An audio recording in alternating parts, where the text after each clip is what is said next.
ওই যে গাড়িটার কাছে কিছু দাঁড় হয়েছে যুবক, ওই রাস্তা দিয়ে মেয়েরা নামছে, এই যে আইলটা দিয়ে মেয়ে লোক নামছে, আর ওখানে কে ওগুলো দাঁড়িয়ে আছে? কমিটির মধ্যে কি ভলেন্টিয়ার নেই? ছি ছি ছি, আস্তাগফিরুল্লাহ।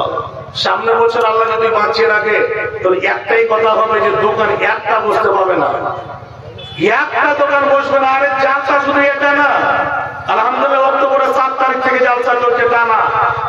অনেক জায়গাতে মুর্শিদাবাদে, মানিক চকে, মালদাতে, উত্তর দিনাজপুর, দক্ষিণ দিনাজপুর, আল্লাহর ওয়াস্তে দেখলাম অনেক জায়গা থেকে দোকানকে লাথি মেরে হটকে দিয়েছে। কি জালসা হয়নি?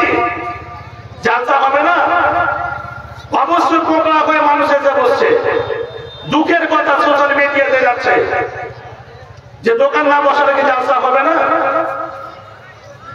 ওখানে আবার তার হয়ে আছে, ওখানে কেউ ছেলে না, ওকে বলো দোকান থেকে হটবে না। কি বলছে? এরপরে যদি না ঘটে তাহলে ভাষার দিকে আপনি লক্ষ্য করবেন না, আগে ক্ষমা চেয়ে নেব।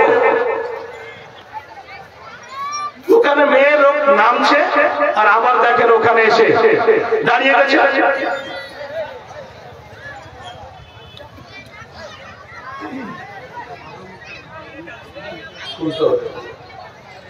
তো আল্লাহ রাব্বুল আলামিন খাস করে আমাদের মধ্যে যেরকম মা একটা গার্জেন, বাবা সেরকম গার্জেন। আপনি ইবাদত করবেন, আমি ইবাদত করব, আর আপনার ইবাদত বান্দেগী অন্যর কাজে আসবে, এটা কেমন কথা হলো? পৃথিবীর বুকে কষ্ট করে রাত জেগে জেগে নামাজ পড়লেন, রাত জেগে জেগে তাহাজ্জুদ পড়লেন, আর টাকা পয়সা খরচ করে আপনি হজ করতে গেলেন, যাকাত দিলেন, অনেক আমল করলেন, কিন্তু আপনার আমলটা আপনার কাজে পরকালে আসবে না, বরং অন্যর কাজে আসবে। এই জিনিসটা আবার কি? আল্লাহ রাব্বুল আলামিন কোরআনের মধ্যে বলছেন যে আল্লাহ রাব্বুল আলামিন যে জিনিসটা মোতায়েন করে দিয়েছেন। কি মোতায়েন করেছেন? যেরকম মা এবং বাবা বাড়ির অভিভাবক, বাবার নামে জমি আছে 10 বিঘা, বাবার নামে জমিতে 10 বিঘা আছে, এই জায়গাটাতে কি করছে? ছেলেকে নামে করে দিয়ে দিল, মেয়েকে নামে দিল না। আবার একটা কথা বলছে, জমি কি সম্পূর্ণ আমি দিয়ে দিয়েছি? আল্লাহ কি বলছেন কোরআনের মধ্যে? ইউসিকুমুল্লাহু ফি আওলাদিকুম লিযাকরি মিসলু হাযযিল উনসায়াইন। আল্লাহ রাব্বুল আলামিন ছেলেদের উপরে, মেয়েদের উপরে হক ইনসাফের কথা বলেছে। হক মানে আপনার ছেলে যতটা পাবে, মেয়েটা কি হকদার নয়? এই জায়গাটা আপনি হকের ত্রুটিতে 5 চাপকে দিলেন, না হক কাজ করলেন, হক মেরে দিলেন। আল্লাহ রাব্বুল আলামিন এই গুনাহ পৃথিবীর বুকে ক্ষমা করবেন না, এই গুনাহ ক্ষমা করবেন না। এটা একটা হলো পরিবার। আপনি যদি মনে করেন, বলছেন যে মওলানা আমি জমি এখন বেঁচে থাকাকালীন নামে করে দেব, তাহলে আমি নই, শেখ বক্তব্য রাখছিলেন এখনো এই বগলবাড়ি পঞ্চায়েতের যতগুলো আলেম আছে আমরা 36 জন, ইনার কাছে 50 বছর এখনো পড়তে হবে। ওর পায়ে ধুলো সমতুল্য হতে পারবো না আমরা জীবনে। জিজ্ঞেস করেন, বাবা যদি বলে যে আমি দিব, তাহলে আমাকে বেঁচে থাকাকালীন দিতে গেলে বেটা এবং বেটিকে বারাবর হিস্সা দিতে হবে, একদম বারাবর। ছেলেকে 1 বিঘা দিব তো মেয়েকে 1 বিঘা দাও, একদম বারাবর দিতে হবে। আর না হলে সব থেকে ভালো তরিকা, জমি আছে থাক, যার নামে মারা যাবে, তারপরে যখন হিস্সা হবে,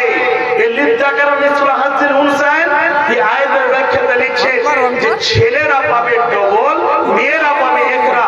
ছেলে পাবে 2 কাঠা, মেয়ে পাবে 1 কাঠা। ছেলে পাবে 2 বিঘা, তো মেয়ে পাবে 1 বিঘা। কখন? বাবার নামে জমি আছে, বাবা মারা গেছে তারপরে।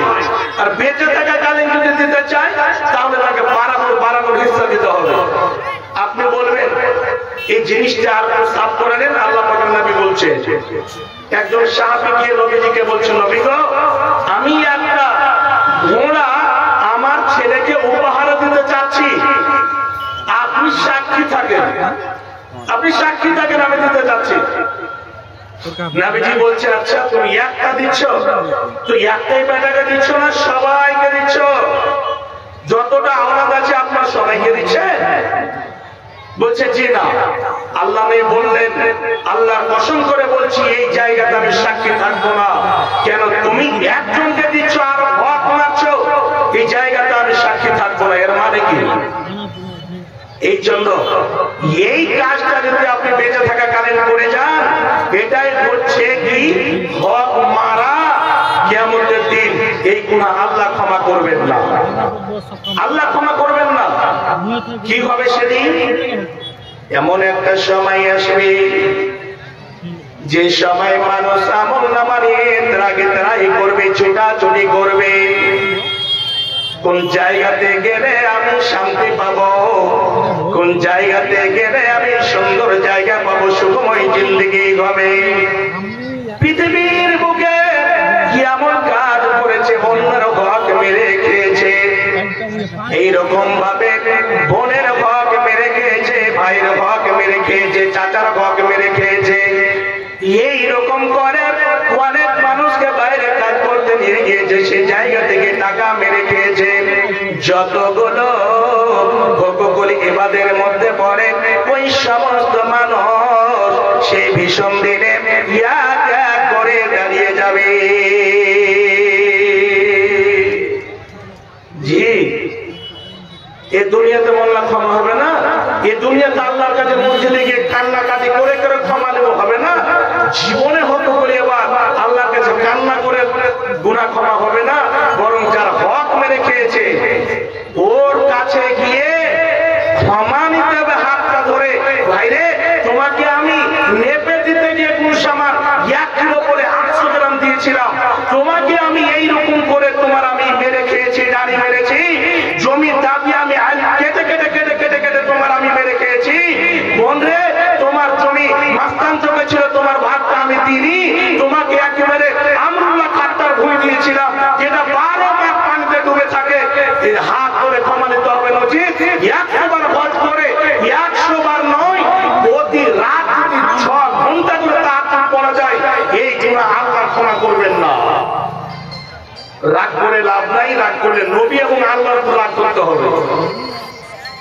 এই গুনাহ ক্ষমা করবেন না। যার যেটা হক আছে সেই হক জায়গাতে পৌঁছে দিতে হবে। মায়ের একটা হক, বাবার একটা হক, ভাইয়ের একটা হক, আলাদা আলাদা হক রয়েছে। বাচ্চারা আমার, খাস করে আপনাদের কেন বললাম ইবাদত বান্দেগিটা আপনি করবেন আর কিয়ামতের দিন অন্যর কাজে আসবে। সেদিন নেকির পাহাড় নিয়ে দাঁড় হবে, কিন্তু এমন হবে সেই দিন নেকির পাহাড় নিয়ে দাঁড় হবে, যারা যাদের হক মেরে খেয়েছে তারা এক এক করে দাঁড়িয়ে যাবে। সেই দিন আল্লাহ রাব্বুল আলামিন কি ফয়সালা করবেন দেখুন। ওই নেকিগুলো যারা পৃথিবীর বুকে এক অপরের হক মেরে খেয়েছে, বোনের হক মেরে খেয়েছে, ভাইয়ের হক মেরে খেয়েছে, আবার চায়ের দোকানে বসে বসে গীবত করেছে, চায়ের দোকানে বসে বসে আড্ডা দিয়েছে, আবার বলেছে এইরকম এইরকম এইরকম।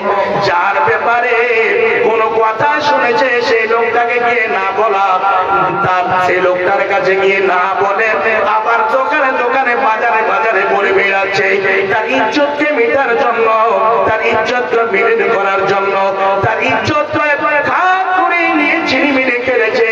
ওই সমস্ত মানুষ এক এক করে দাঁড়িয়ে যাবে।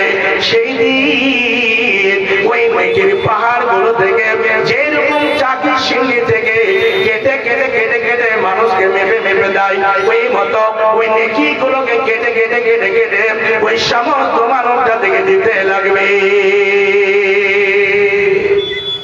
একটা নেকি থাকবে না। 40 কেজির একটা গুড়ের চাকি হাতের দিনে 5 মিনিট টিকলো না, ওই মতো নেকির পাহাড় নিয়ে উঠেছে। নিজের অন্তরে গৌরব আছে, আরে নেকি তো আছে, দিতে লাগবে, দিতে দিতে শূন্য হয়ে যাবে। এর নেকি নিয়ে তারা জান্নাতে যাবে। আর 50টা লোকের যে হক মেরেছে ওই 50টা লোকের গুনাহকে বলবে একে চাপিয়ে দে, আর চাপিয়ে দিয়ে থেকে টানতে টানতে জাহান্নামে নিয়ে যাবে। আল্লাহ রাব্বুল আলামিন ধন সম্পদ দিয়েছে, আল্লাহ টাকা পয়সা দিয়েছে, তার জন্য কখনো অন্তরে গৌরব নিয়ে আসবেন না। যথাযথভাবে এক অপরের হককে বুঝিয়ে দেওয়ার চেষ্টা করতে হবে। শুনে রাখুন, আল্লাহ রাব্বুল আলামিন এই জায়গাটাতে কি বলছে? আল্লাহ বলেন, ওয়া'বুদুল্লাহা ওয়া লা তুশরিকু বিহি শাইআ। বান্দারে, তোমরা আল্লাহর সিজদা করো, আল্লাহর পূজা পাঠ করো, আল্লাহর দাসত্ব করো, আল্লাহর ইবাদত বন্দেগী করো। হে বান্দা, ওয়া লা তুশরিকু বিহি শাইআ, এবং সেই জায়গাতে আল্লাহর সঙ্গে বিন্দু পরিমাণ কাউকে জড়িত করে দিও না, আল্লাহর সঙ্গে কাউকে শরীক করে দিও না। এর মানে নামাজও পড়বে, আবার শিরকও করবে। কার কাছে চাইবো? এটা মাদের কাছে চেয়ে নি, এর কাছে চেয়ে নি, ওর কাছে চেয়ে নি। দুঃখ বেদনা যত আছে সমস্ত জিনিস আল্লাহর কাছে রাখতে হবে, আল্লাহকে স্মরণ করতে হবে। ইবাদত বন্দেগী যদি আল্লাহকে সন্তুষ্ট করার জন্য হয়ে থাকে, যে এই ইবাদত আমি করছি আল্লাহকে রাজি করার জন্য, অবশ্যই ইহকালও আপনি খাস করে সাফল্য হবেন, পরকালও আপনি সাফল্য মণ্ডিত হবেন। বাচ্চারা আমার, আল্লাহ রাব্বুল আলামিন এই জায়গাতে দুটো কথা বলেন, ওয়া'বুদুল্লাহ, তোমরা আল্লাহর ইবাদত বন্দেগী করো, ওয়া লা তুশরিকু বিহি শাইআ, এবং বিন্দু পরিমাণ আল্লাহর সঙ্গে কাউকে শরীক করিও না, অর্থাৎ শিরক করিও না। আল্লাহকে যতই খাস করে দুঃখ বেদনা থাকুক না কেন, যতই বাড়িতে খাবার থাক বা না থাক, কি করতে হবে? আল্লাহকে স্মরণ করতে হবে। কোনো মানুষকে, কোনো পীরকে, কোনো কবরকে, কোনো মাজারকে, এদেরকে ডাকা যাবে না। বাচ্চারা আমার, একটা লোক হেঁটে চলে যাচ্ছে, যেতে যেতে ওই লোকটাকে বলছে, বন্ধুরে, আমাদের এই যে একটা এরকম আমাদের মাবুদ রাখা আছে, এই ঘরের মধ্যে একটা অনুষ্ঠানের দিন, আজকে কত আমরা প্রফুল্ল ভাবে এই মাবুদের ইবাদত বন্দেগী করছি। এই মন্দিরের মধ্যে ভগবানের আগাদিকে তুই একটা কাজ করে দে, কিছু নিজে থেকে তুই সাহায্য করে দে, এই ভগবানের নামে কিছু টাকা সাহায্য করে দে। সেই আল্লাহর বান্দা, তার অন্তরের মধ্যে ঈমান ছিল, বলছে, বন্ধুরে, আমি এর নামে একটা টাকা দিতে পারবো না। কেন? শরীয়তে অনুমতি দেয়নি। আমি এই জায়গাতে একটা টাকা তো দূরের কথা, একটা আনা আমি দিতে পারবো না। সেই লোকটিকে দিল না, অনেক প্রচেষ্টা চালালো, অনেক কিছু কথা বলা বলি হলো, সেই জায়গাতে এমন ভাবে টানাটানি হয়ে গেল, শেষের বেলায় সেই লোকটিকে টাকাটা দিল না, বলছি একটা মাছিগুলোকে মেরে দিয়ে দেই, বলছে তাও আমি দেব না। শেষের বেলায় সে আল্লাহর বান্দাকে তার বাড়িতে উড়িয়ে দেওয়া হলো। বাচ্চারা আমার, সেই লোকটিকে তার বাড়িতে উড়িয়ে দেওয়া হলো, সেই লোকটির ঠিকানা আল্লাহর জান্নাতে হয়ে গেল। আমি শিরিক করতে যাব না, আল্লাহকে ছেড়ে অন্য কাউরের আগাদিকে যাব না, তুমি যা বলবে আমি দেব না। সেই লোকটি জান্নাতে গেল। আর দ্বিতীয় কথা কি হলো, যে আর একজন আল্লাহর বান্দাকে বলছে যে তুমি কিছু দিয়ে দাও, এই যে আমার ভাগনের আগাদিকে দিয়ে দাও। আবার তখন কি করতে লাগলো, ভাই আমার কাছে টাকা নেই, কিছু নেই, বলছে কমপক্ষে একটা মাছি মেরে দিয়ে দাও। সে একটা মাছিকে মেরে দিয়ে দিল। সেই লোকটার ঠিকানা কোথায় গেল? আল্লাহর জাহান্নামে, লাল জান্নাতে হয়ে গেল। কিসের জন্য? ওই জায়গাতে শিরক করে নিতে, শিরকে আকবার, বড় শিরক। আরে শিরকের গুনাহ আল্লাহ রাব্বুল আলামিন কখনো ক্ষমা করবেন না। আমাদের বাড়িতে এখনো আছে, অনেকের বাড়িতে কি আছে, সকালবেলা দোকান খুললে বুহনি হয়নি, সকালবেলায় দোকান খুলতে গেলে কমপক্ষে একটা টাকা দাও, না হলে হবে না। সন্ধ্যা লেগে গেলে, মাগরিব হয়ে গেলে, চাল গরিব মানুষ খেতে পায়নি, এসেছে, মা গো, বাবা গো, ভাইজি এক কেজি চাল দাও তো। সন্ধ্যাবেলায় চাল লেপে দেবে না, বাড়িতে বরকত বেরিয়ে চলে যাবে। টাকা পেতে গেলে, ভাই টাকাটা পেতাম দেবেন না, মাগরিব পরে টাকা হবে না, সকালে নিয়ে রাত্রে টাকা কি বাচ্চা দেবে? আসো, আশ্চর্য ঘটনা। রাত্রে টাকা দিলে বরকত বেরিয়ে চলে যাবে, টাকা দেবে না। রাত্রে হলুদকে হলদি বলবে না, রাত্রে চুনকে চুন বলবে না, সাদা। এত এত জঘন্য কথা আছে। আবার একটা কথা কি আছে জানেন? আল্লাহ তুলাটা যদি লেগে ছেলের কপালে বা মাথাতে, ওই তুলা কানকে ছেলেটাকে কামড়ে দিবে, তাহলে ছাড়বে। তুই কামড়ে আগে। আশ্চর্য কথা আছে গো, এই ছোট ছোট জিনিসে ইমানটা বেরিয়ে চলে যাবে, ইমানকে টিকিয়ে রাখা যাবে না। কিন্তু তসবিহ দানাতে সুতাখানকে কেটে দিলে 1 সেকেন্ড লাগে না, 1 সেকেন্ডের যে দানাগুলো পড়ে যায়, ওই মতো ইমান আর আপনার টিকবে না। আরে রাত 12টা এসেছে, দিয়ে দাও। বলিও না যে বহনি হয়েছে, বহনু আর কি না কি বলছে আল্লাহ জানে। বলতে হবে না, আল্লাহ রাব্বুল বসে আছে। এগুলো হচ্ছে ছোট্ট শিরকে আসবা, এগুলো থেকে বেঁচে থাকতে হবে। আবার একটা কি, আর একটা কথা সমাজে চলছে, মেয়ে লোক মুরগা কাটতে দেবে না, মেয়ে লোকটা মুরগা কাটলে পুরুষ লোক খেতে পারবে না, মেয়ে লোক দুধ দহে তুলি তো পায়ে দেবে, ধুলে পারবে না। আরে কত কত যে ফতোয়া ফারেজ আইলো, আল্লাহ জানে। মেয়ে লোকটা সবই করে খাওয়াইছে চাই, মেয়ে লোকটা মুরগা কেটে খাওয়াবে তো চাই, মেয়ে লোকটা বেচারা দুধ দিয়ে খাওয়াবে তো চাই। আশ্চর্য, কোন যে মুক্তির বাটা মুক্তি ফতোয়া দিয়েছে তো আল্লাহ জানে। এগুলো থেকে বাঁচতে হবে, ঢালা হারে চলবে, কোনো ব্যাপার নাই। আমি এক জায়গা থেকে কিছুদিন আগে ফোন করছে, কি বলছে জানেন, আকিকা করেছি মৌলানা, তো আকিকা যার ছেলে পেয়েছে মেয়ে লোক তার বাপটা খেতে দেবে।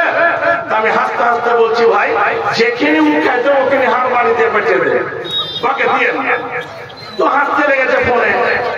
আমি বললাম, ওর 14 গোষ্ঠী পর্যন্ত খাবে, হুকুম কথা খান, কোনো ব্যাপার নাই, কে মানা করেছে? বলছে আমাদের এখানে একটা মুন্সি ছিল, তো বলেছে যে খেতে পাবে না। আমি বলছি, ওর ভাতটা কমে যাবে, লেগে হয়েছে ভাই, একটু বেশি করে ওকে দিয়ে দিও। এগুলো হচ্ছে সমাজের ক্যান্সার। কিসের জন্য? না ইলম, না বোঝার কারণে, না পড়াশোনার কারণে, আলেম ওলামার পাশে না বসার কারণে। ভাবছেন আমার এই শিরকের কথাটা বলছিলাম, শিরক এত মারাত্মক গুনাহ যে খাস করে এই শিরকের মতো গুনাহের জন্য লোকমান হাকিম কি বলছে নিজের ছেলেকে, ইয়া বুনাইয়া লা তুশরিক বিল্লাহ, হে বেটা তুমি জীবন গেলে শিরক করবে না। কেন? শিরক করতে গেলে আমল একবারে যেই মতো সারাপ দিয়ে ময়লাকে ধুয়ে সাফ করে দেওয়া হয়, ওই মতো আমলগুলোকে ধুয়ে সাফ করে দেওয়া হবে।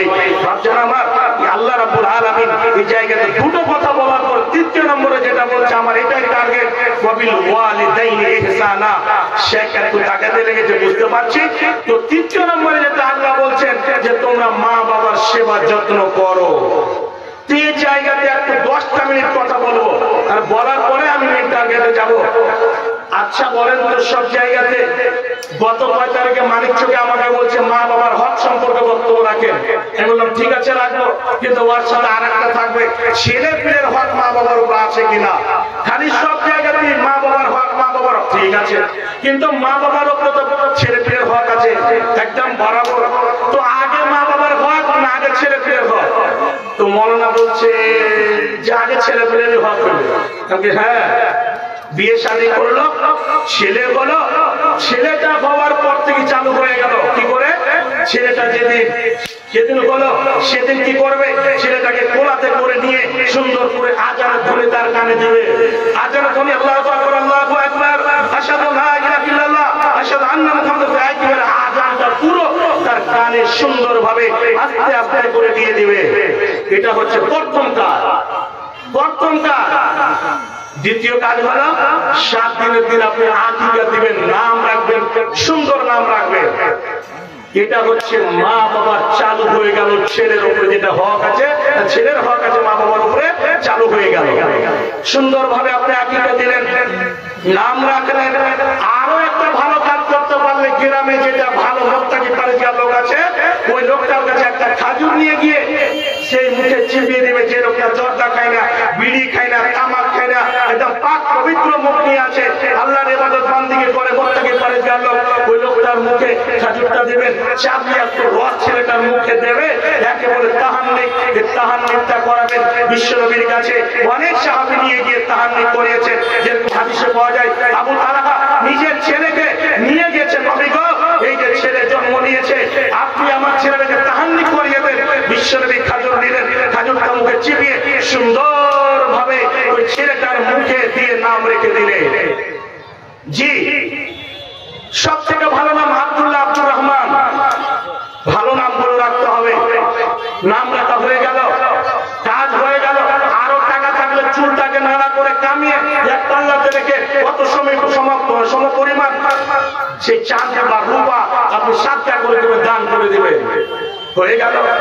তারপরে আপনি ছেলেটাকে মানুষ করেন, করতে করতে 7 বছর হতে গেলে বিছানা আলাদ করতে হবে, ওকে শিক্ষা দিতে হবে, 10 বছর অবধি ওকে নামাজের ট্রেনিং দিতে হবে, 18 বছর পর্যন্ত আপনার জিম্মেদারি রয়েছে ওই ছেলেটাকে ভালো শিষ্টাচার দেওয়া, ওই ছেলেটাকে আদর দেওয়া, ওই ছেলেটাকে ভালো ছেলের সঙ্গে সঙ্গী সাথী বানা। এইরকম নয় যে আপনি কি করে দিলেন, একটা মদ করে শুনে ছেড়ে দিলেন, একটা কান্না করে শুনে ছেড়ে দিলেন। দুঃখ লাগছে, শুনে রাখেন, এই সমাজটা যদি সমাজের যারা গার্জেন, বাড়ির যারা মা বাবা, সমাজের যারা গার্জেন অভিভাবক এখনো যদি সচেতন না হয়, 2030 আস্তে আস্তে দেখবেন ওই সমস্ত যুবকদের হাতে মদের বোতল যদি না থাকে, তো বলছি আমি জি। আর একটা কথা বলতে গিয়ে বলছে সমাজে গিয়ে এটা এতগুলো কি করা যায়, এতগুলো এটা করা যায় না, দুঃখ নেবেন না, ক্ষমা নিয়ে নিচ্ছি।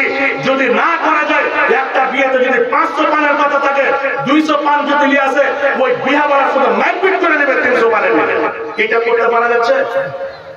12 কিলো বাতাসা, 6 কিলো বাতাসা নিয়েছে, 6 কিলো কম, 10 কিলো বিয়েকে ঘুরিয়ে পড়িয়ে দেবে। এই যতগুলো এগুলো আছে, মসজিদের খরচা, এই খরচা, ও খরচা, আল্লাহ কসম করে বলছে এগুলা কোনো পাতাতে নাই। আমরা অত ঢুকিয়ে রেখেছি, এটার জন্য শক্তি চালাতে পারছি, কিন্তু যেটার জন্য শক্তি চালার কথা বলেছে সেটা চালাই না, চালাই না। বলে সাহেব কত বলেন না, আমরা যেরকম চলছি সেরকমই চলবো। আল্লাহ কসম করে বলছি, বাপজান, আমার ভাই, আপনার পায়ে হাতে ধরে বলছি, সমাজ একদম নিচু দিকে চলে যাচ্ছে, একদম এরকম মনে করছে যে কত বলে তো যে আমরা করছি। আর এত জঘন্য জায়গাতে আমাদের উপর ষড়যন্ত্র চলছে, কিসের কারণে? আমাদের ব্যবহার, কালচার, শিষ্টাচারের কারণে। আপনাদের বলছি, ছেলে মেয়েদেরকে একেবারে ভালো পথে নিয়ে আসা। ছেলেদের প্রথম মাদ্রাসা হচ্ছে মা। মা যদি একটা ভালো হয়, মা যদি ভালো হয়, অবশ্যই ছেলে মেয়েকে ভালো পথ দিতে পারবে। আপনাদেরকে আমি বলছি কেমন মা হতে হবে, মাটা কেমন, আপনাকে 1 মিনিট দেখিয়ে দিচ্ছি, তারপরে আমি আগে বাড়ছি।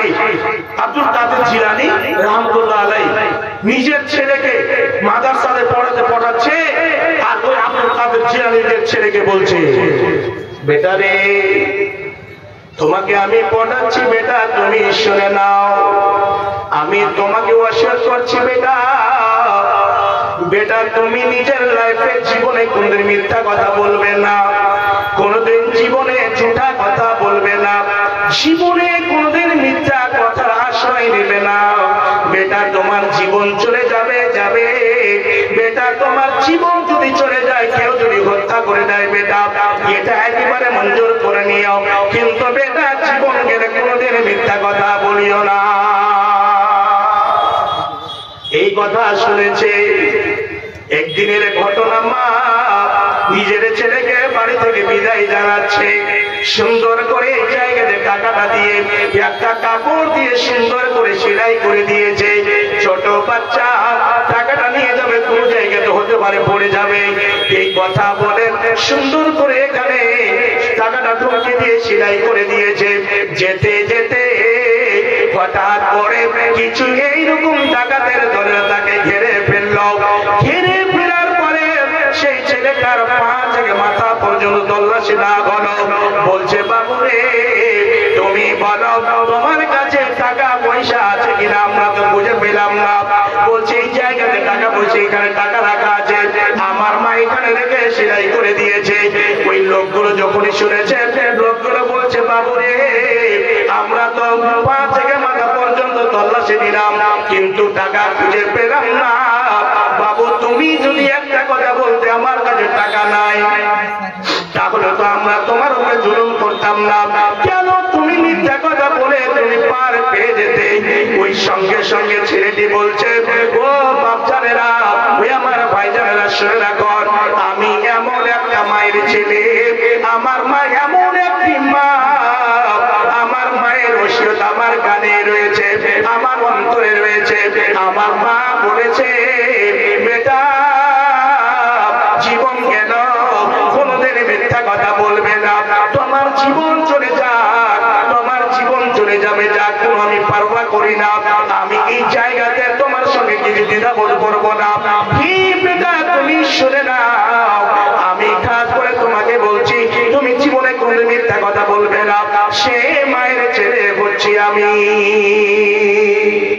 যখনই বলা, ওদের যে সাপের ফ্যান উঠেছিল সে ফ্যানটা পড়ে গেল। বলছে ভাই রে, এই ছেলেটার মধ্যে এত বড় ইমানি জাজবা, আমরা কিন্তু মিথ্যা বললে তো পাস হয়ে যেত, কিন্তু মিথ্যা বললো না। কেমন মায়ের ছেলে গো। হে বাচ্চান আমার, হে যুবক ভাইরা, হে মা জননী শুনে রাখেন, এরকম যদি মা হয়, সঙ্গে সঙ্গে ওই যতগুলো টাকাতের দল ছিল ওই ছেলেটাকে বলছে, বাবু তোমার পয়সা দেবো না, এই যে নিয়ে নাও, তবে আজ থেকে ওয়াদা করছি জীবনে কোনদিন এই জায়গাতে আমরা পা দেব না। জি, ওখান থেকে শিক্ষা পেয়ে গেল মা কেমন হতে হবে, এইরকম মা হতে হবে। বাবা কেমন, লোকমান হাকিমের মতো, বেটা জীবনে শিরক করবে না, জীবন চলে যাবে চলে যাবে, কোনো ব্যাপার নাই, আমি চিন্তা করি না, বেটা তুমি শিরক করবে না। এরকম বাবা মা যদি হয়, অবশ্যই আল্লাহর কসম করে বলছি, এই দুনিয়াতে জান্নাত বাড়িতে দেখতে পাওয়া যাবে। ভাবছেন আমি যেটা বলছিলাম শেষের বেলায়, যে মা জননী, অনেক লম্বা কথা আছে, আমি ওইদিকে যাচ্ছি না, কিন্তু ছেলেদের হক তো মায়ের উপরে এত দূর পর্যন্ত আছে।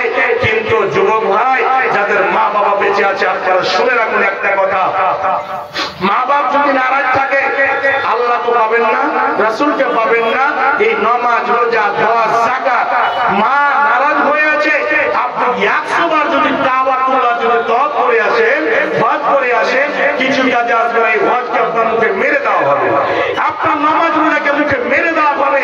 কেন? মা বাবা খুশিতে আল্লাহ খুশি হয়, আর মা বাবা নারাজে আল্লাহ নারাজ হয়ে যান। কেন? আল্লাহ নিজের কাছাকাছি করে নিয়েছেন। আল্লাহ বলছেন ইবাদত বন্দেগী করো, তারপরে কি করবো আল্লাহ? তোমার মা বাবার সেবা যত্ন করো, মা বাবার সেবা যত্ন করো, তোমার মা বাবার খিদমত করো। ইবনে মাসউদ হাদিসে রওয়ায়াত করেছে, আল্লাহ পাকের নবী করিম সাল্লাল্লাহু আলাইহি ওয়াসাল্লাম, আইয়ুল আমালি আহাব্বু ইলাল্লাহ, আল্লাহর নিকটে সবথেকে ভালো আমলটা বলেন তো, সবথেকে কোনটা ভালো আমল?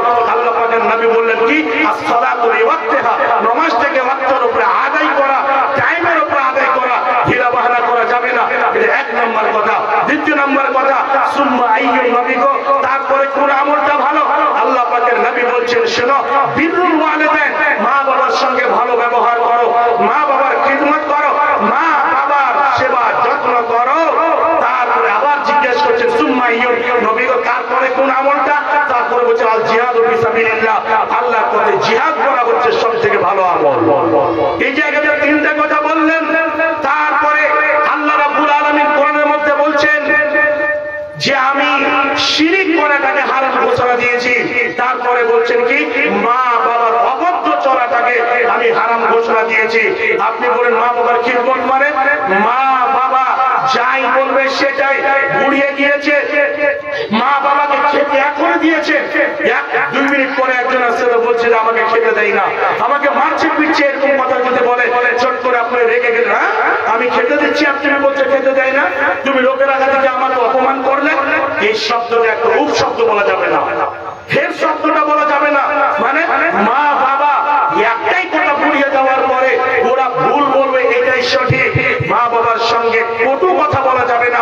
কিন্তু একটা কথা শুনে রাখেন, কি শিক্ষিত, কি অশিক্ষিত, কি মৌলানা, কি গ্যার মৌলানা, কি পাবলিক, একটা কম্পিউটার যেদিন থেকে বাড়িতে এসেছে, বউকে নিয়ে এসেছে, সেদিন থেকে আবার মা বাবার সঙ্গে এরকম সম্পর্ক।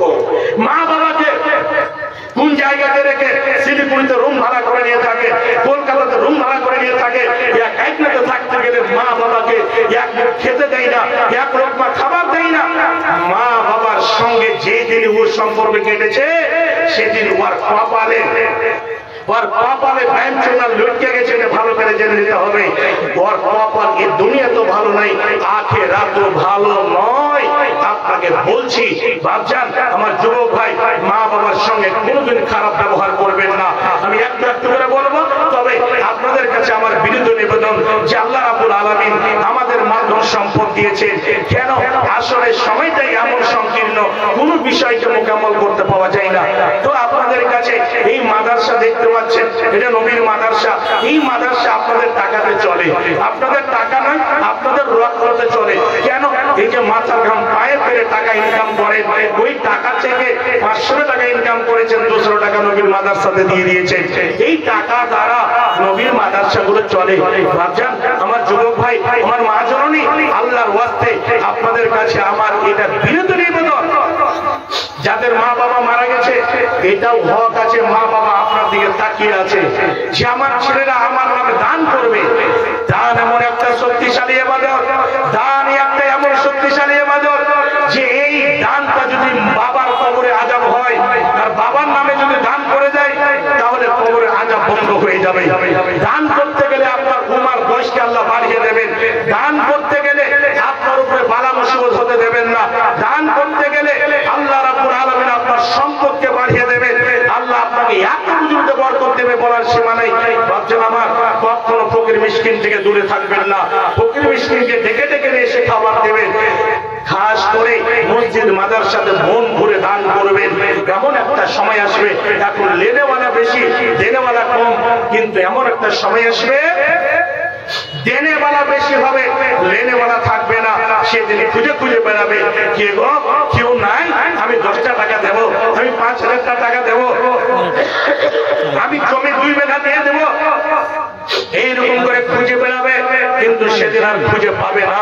ভাবছেন খাস করে আজকে আপনারা সুনহারা মৌকা পেয়েছেন, এই মৌকাটাকে ছাড়তে হবে না।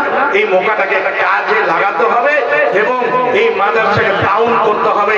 এই মাদ্রাসা গরিব মাদ্রাসা, সবাই নদীর কাটনে, খাস করে সবাই একাকার হয়ে আছে, সবাই দরিদ্র অবস্থার মানুষ, সবাই গরিব মানুষ, কারো এরকম ধন সম্পদ নাই।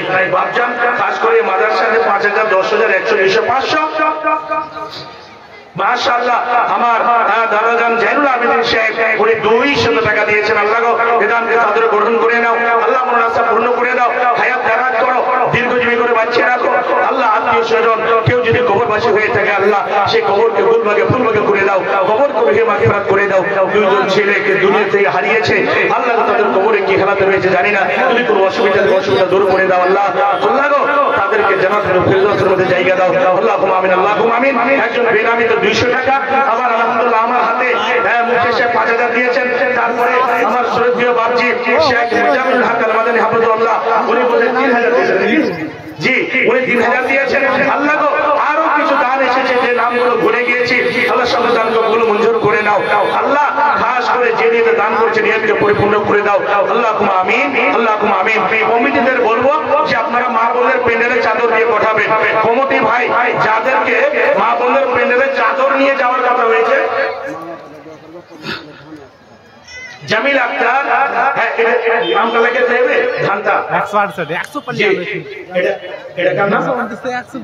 নাম কইতে হবে না জি, ওর নাম হলো নাম কইতে হবে না। হ্যাঁ মোজাবাড়ি থেকে এসে 500 টাকা দিয়েছে আলহামদুলিল্লাহ। আর জামিল আক্তার ভাই আমার 100 টাকার 25 কেজি ধান, হ্যাঁ